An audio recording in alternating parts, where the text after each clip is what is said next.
नरेश मीणा के समर्थकों ने पूरी रात जबरदस्त हंगामा किया। टोंक में हिंसा हुई। करीब 35 गाड़ियों को आग के हवाले कर दिया गया। 50 से ज्यादा गाड़ियों में तोड़फोड़ हुई। नरेश मीणा के समर्थकों ने जबरदस्त पत्थरबाजी की।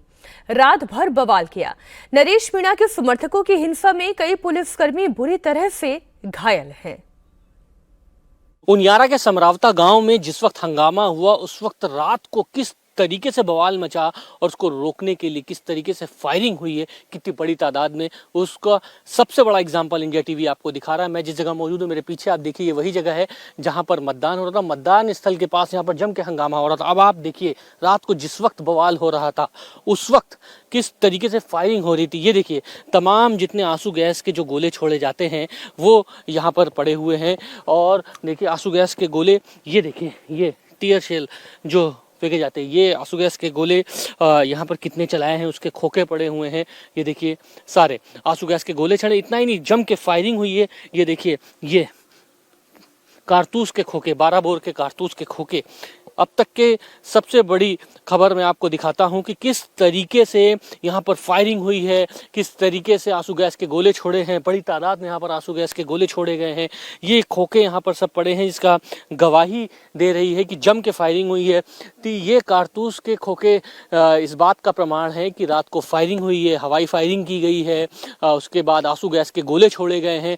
यहाँ पर जम के तांडव मचा हुआ है, जम के बवाल हुआ है। पुलिस ने भी जम के फायरिंग करी है, जिसमें बताया जा रहा है कि कुछ लोग घायल भी हुए हैं। पुलिस के भी कुछ लोग घायल हुए हैं। पथराव हुआ है, खून यानी ब्लड स्टेन्स यहाँ पर देखने को मिलेंगे। सारा सब कुछ जो घटनाक्रम है ये मतदान स्थल से लेके यहाँ पर जहाँ पर नरेश मीणा का मंच लगा हुआ था वहाँ पर। बड़ी बात यह है कि जिसको जहाँ जो मिला भगदड़, यानी 3 तरफ से जगह से घेर के रखा गया था और यहीं से फायरिंग की जा रही थी। इसीलिए ये देखिए सारे यहाँ पर जो आंसू गैस के गोलों के जो खोखे हैं वो यहाँ पर मौजूद हैं। ये कारतूस के खोखे वो यहाँ पर मौजूद पड़े हुए हैं और जम के बवाल मचा हुआ है।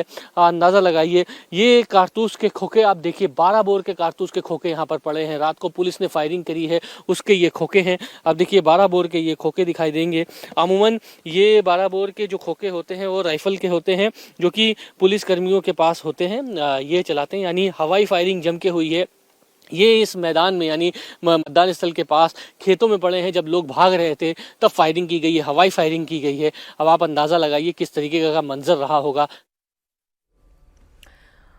टोंक के सुमरवता गांव में निर्दलीय कैंडिडेट के गदर से अब बवंडर मचा है। आरोपी नरेश मीणा की गिरफ्तारी में पुलिस दबिश दे रही है।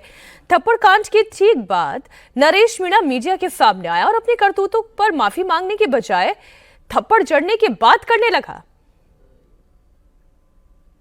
मेरे को पता लगा है कि उसको जाति विषय से जोड़ा जा रहा है। मैं आपसे एक विशेष बात कहना चाहता हूँ, किसी कर्मचारी अधिकारी की कोई जाति नहीं होती, किसी भी कर्मचारी अधिकारी कोई कास्ट नहीं होती। अगर वो एसडीएम होता, उसके शीश पे नहीं लिखा होता कि वो जाट है या वो कोई फलानी जाति का है, वो अगर मीणा होता तो भी पिटता। और मैंने थप्पड़ मारी है, मैं मानता हूँ, और उसके मैंने दुखी हूँ कि उसकी 1 पड़ी, उसकी 2 पड़नी चाहिए। जब मुझे ये पता लगा, अफसोस इसलिए हो रहा है मुझे, जब बाद में ये पता लगा कि इस अमित चौधरी ने हिंडोली में एसडीएम रहते हुए एक दलित महिला के साथ बदतमीजी करी थी, उस दलित महिला के साथ मारपीट करी थी। उस मामले में एपीओ हो चुका है और ये इतनी एकड़ी में ये गुंडा मानता है अपने आप को। वही गुंडागर्दी यहाँ कर रहा था, जबरदस्ती वोट दिला रहा था। मैं उन जाट भाइयों से कहना चाहता हूँ जो इसको जाति का मानते हैं, अगर ऐसा मानते रहे तो कल से इस देवली उनियारा में एक नारा दिया है मैंने कि अगर कोई अधिकारी कर्मचारी भ्रष्टाचार करेगा, कोई किसानों से आमजन से अगर रिश्वत खाएगा तो उसको नरेश मीणा काला मुंह करके गधे पे बिठाएगा। वो किसी भी जाति का होगा। अब अधिकारी कर्मचारी तो जाति सबकी है, लेकिन मेरा ये मानना कि इसका मतलब कोई ब्राह्मण से हो गई तो ब्राह्मण नाराज, बनिया से हो गई बनिया नाराज, गुजर से हो गई गुजर नाराज। मुझे क्या पता, यहाँ तो एसडीएम शत्रुघ्न गुजर लगा हुआ था। अगर वो होता तो उसके भी पढ़ती, मीणा होता तो मीणा की पढ़ती, कोई राजपूत होता राजपूत की पढ़ती हो तो पढ़नी थी, और वो कम पढ़ी इसके तो